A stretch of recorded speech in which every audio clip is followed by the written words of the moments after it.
लॉकडाऊनची सुरुवात झाली. लॉकडाऊन मार्च नंतर 28 8 मार्च नंतर सुरू झालं. मार्च नंतर सुरू झालं. मार्चच्या 28 तारखेला 25-23 तारखेला झालं. त्यानंतर 28 तारखेला लॉकडाऊन लागलं. होय. तर या काळामध्ये आम्ही अशा पॅन्डेमिक सिच्युएशन मध्ये अडकलो की आत्ता लक्षात आलं की म्हणजे इतकं भयानक होतं की सगळं शांत झालं. रस्ते वाहतूक नाही, काय नाही. मग हे एनजीओचा जन्म कशासाठी झाला असेल आम्हाला वाटलं. तर म्हणलं की आता आपण लढायचं. सगळी टीम एकत्र झाली, वेगवेगळी मुलं. त्यामुळे उलट आमच्या टीम मोठी झाली, कारण कोणाला काम कुठं काय नसल्यामुळे आली.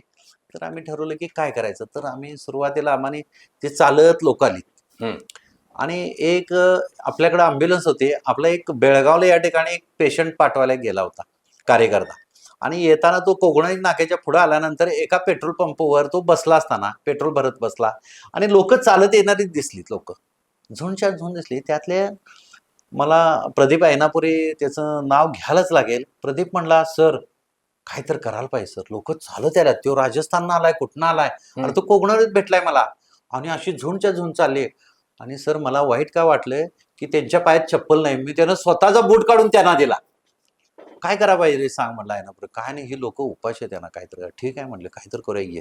आणि त्या दिवशी मला आठवते की मी आबा अरविंद देशपांडे होते, आबाजी, जे गजेंद्र प्रतिष्ठान आमच्या व्हाईट आर्मीमध्ये केरळच्या मोहीममध्ये होते, बऱ्याच ठिकाणी होते. आबाजी म्हटलं काहीतरी करूया. आबाजी म्हटले, अशोक काय करतोस. म्हटलं अन्नछत्र चालवूया.